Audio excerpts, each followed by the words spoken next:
अस्सलामुअलैकुम दोस्तों, कैसे हैं आप लोग। उम्मीद करते हैं कि आप सभी लोग खैरियत से होंगे। दोस्तों, आज की वीडियो में हम सऊदी अरब की कुछ बड़ी अपडेट जो आ रही है वो आप तक पहुंचाने वाले हैं। आप लोगों से गुजारिश है वीडियो को लाइक जरूर करते हैं। चलिए बढ़ते हैं अपडेट तरफ, पूरी का अपडेट आपको बताते हैं। सबसे पहली अपडेट यहाँ पर यह है, जैसे कि आप सामने स्क्रीन पर देख सकते हैं, मिनिस्ट्री के द्वारा एक पोस्ट किया गया। इसमें बताया गया है कि सऊदी अरब जो लोग टूरिस्ट के तौर पर आ रहे हैं वो सऊदी अरब के अंदर आने के बाद किस तरीके के कपड़े उनको पहनना चाहिए।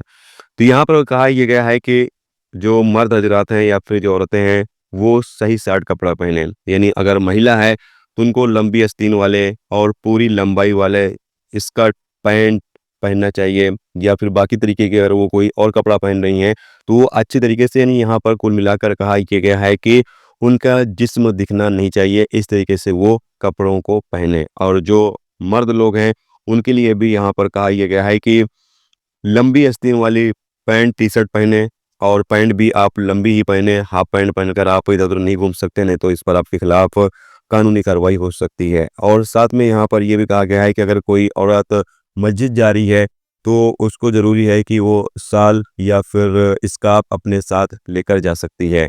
तो जो भी औरतें या मर्द टूरिस्ट वीजे पर विजिटर के तौर पर सऊदी भी आते हैं उनके लिए यहाँ पर कहा यह गया है कि सऊदी अरब के अंदर वो आकर कपड़े अच्छी तरीके से पहने। इसके अलावा अगली अपडेट ये है कि नेशनल डे के मौके पर फ्लाई नास की तरफ से अपडेट जारी करके बताया यह गया है कि 50% का ऑफ का ऐलान कर दिया गया है, यानी 50% छूट का ऐलान कर दिया गया है। अगर आप फ्लाई नास की टिकट बुक करना चाहते हैं तो आप बुक कर सकते हैं। आप उनकी वेबसाइट पर विजिट करके, हो सकता है सभी टिकट आपको ऑफर वाली न मिले, लेकिन कुछ टिकटें आपको ऑफर वाली मिल जाएंगी, तो आप उनको बुक कर सकते हैं। तो आप फ्लाई नास की वेबसाइट पर विजिट करें। और भी सऊदी एयरलाइंस हो गया या फिर फ्लाई डेल हो गया, इन एयरलाइंस का भी ऑफर चल रहा है, आप चेक करते रहें। सऊदी एयरलाइंस का तो अभी तक मैंने नहीं देखा है, लेकिन फ्लाई डेल का ऑफर चल रहा है, तो आप चेक करते रहें। जिस भी फ्लाइट से आप अपना टिकट बुक करना चाहते हैं, चाहे आप लोकल बुक करना चाहते हैं या इंटरनेशनल बुक करना चाहते हैं, अगर आपको ऑफर टिकट मिल रही है तो फटाफट आप बुक कर लें।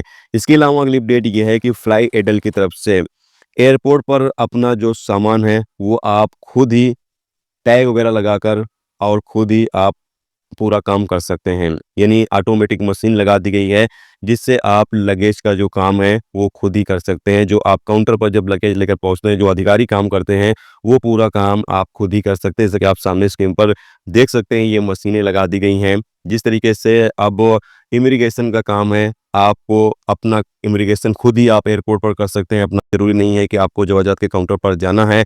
उसी तरीके से यहाँ पर लगेज वाला भी सिस्टम फ्लाई नर्स की तरफ से लागू कर दिया गया है कि फ्लाई नास से अगर आप सफ़र कर रहे हैं तो अगर आपके पास लगेज है तो आप इनका अलग काउंटर बना है या फिर अलग वहाँ पर है, और वहाँ से जाकर अपने सामान को खुद ही आप, जिस तरीके से अधिकारी करते हैं उस तरीके से आप खुद ही अपने सामान का सारा प्रोसीजर कर सकते हैं। तो ये ज़बरदस्त सिस्टम जो है रियाद के एयरपोर्ट पर फ्लाई नास की तरफ से लागू कर दिया गया है। इसकी अलावा अगली अपडेट ये है कि सऊदी ट्रैफिक डिपार्टमेंट की तरफ से अपडेट जारी करते हुए बताया गया है कि अगर आप ओवरटेक करते हैं, गाड़ी चलाते वक्त ओवरटेक करते हैं या फिर लाइन बदलते हैं, इधर से उधर जाते हैं, तो इसके लिए अगर आप इंडिकेटर नहीं देते हैं, सिग्नल नहीं देते हैं, तो इस पर आपको 300 रियाल का जुर्माना किया जाएगा। तमाम लोगों से कहा यह गया, जितने भी ड्राइवर सऊदी अरब के अंदर ड्राइविंग करते हैं तमाम लोगों से कहा यह गया है कि इसका एहतियात जरूर रखें।